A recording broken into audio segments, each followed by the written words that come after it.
Good afternoon, and thank you for taking the time to watch this short video that explains our assessment system at Key Stage 3. So first of all, I'm just going to explain where we get our targets from, our Key Stage 3 flight path targets that you will have probably seen today. We actually get them by looking at what your child might go on and get by the time they get to year 10 and 11. So we look at their potential GCSE target, and then we sort of wind that back to look at, well, what would that mean for Key Stage 3? So in order to identify their GCSE target, we use a national education charity that looks at thousands of previous year 11 students and maps what they got in individual subjects against their Key Stage 2 data. And then we ask that charity to just look at students in the highest 20% of performing schools. So looking at students in really good schools who went on and got good grades.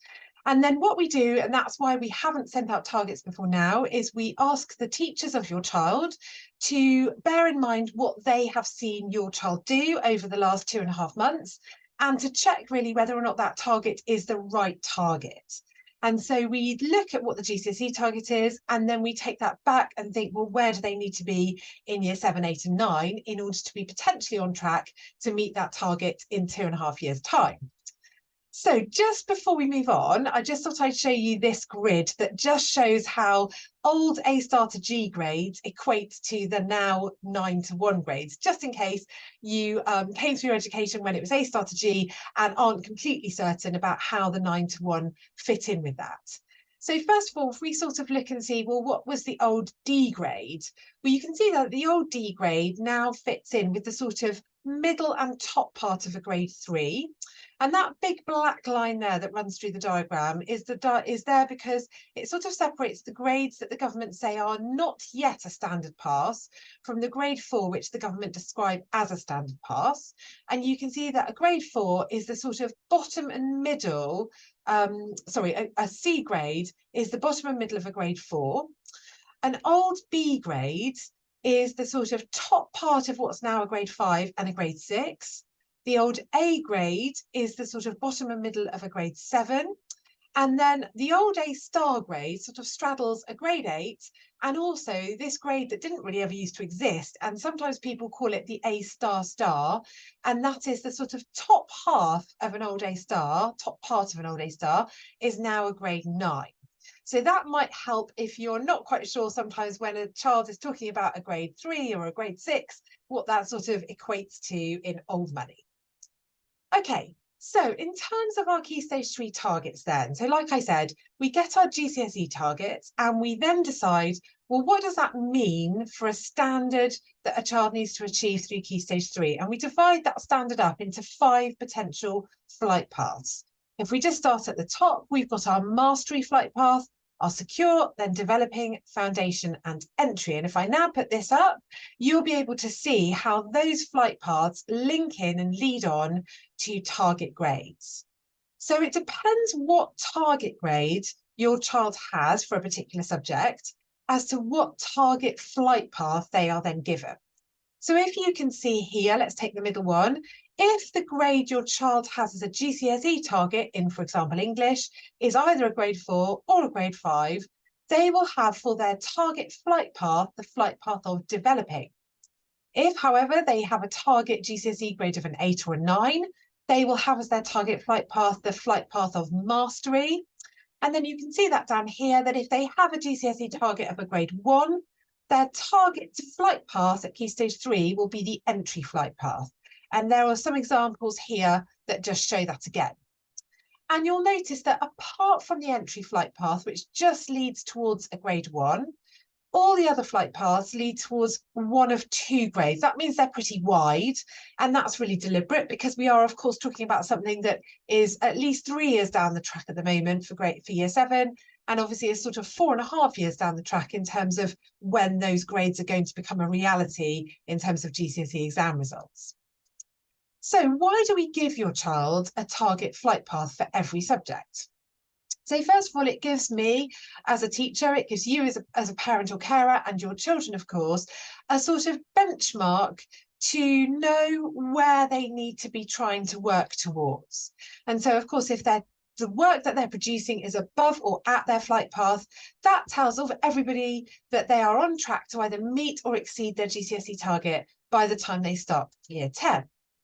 Really important to be clear that they're not a ceiling on achievement. I'll talk a little bit about that later on in terms of what they don't mean, because students can always achieve a flight path higher than their target flight path, unless, of course, they're operating at mastery, which is the highest one, just like grade 8 and 9, and grade 9 is the highest grade at GCSE. Of course, as well as them not being any kind of ceiling, they're not a guarantee of achievement. They are just an indication. And really, it's about the attitude to learning that's demonstrated by your child. Without that good attitude to learning, it is possible that even though the prior data suggests they could go on and meet a certain grade, they may not do that. But they are the standard which your child's past performance suggests they should be achieving if they're working consistently well and demonstrating a good attitude towards their own learning.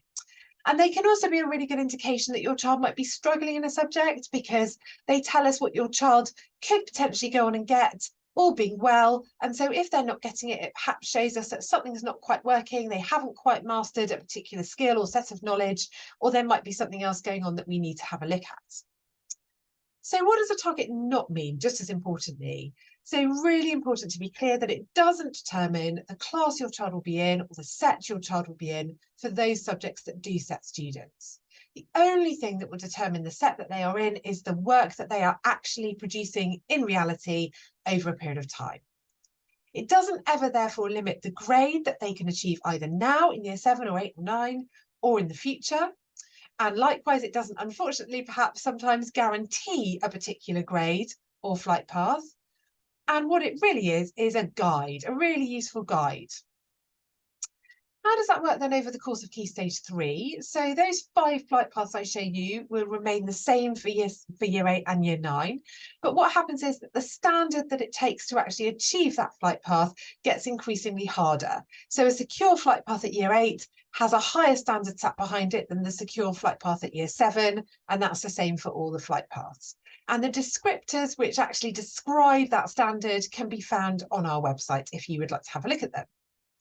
So now that you have your child's target flight paths, please can you encourage your child to know what their target flight path is, and really importantly, to start to understand what they can do to achieve it or to surpass it, and have a really good grasp of what the standard is that sits behind it.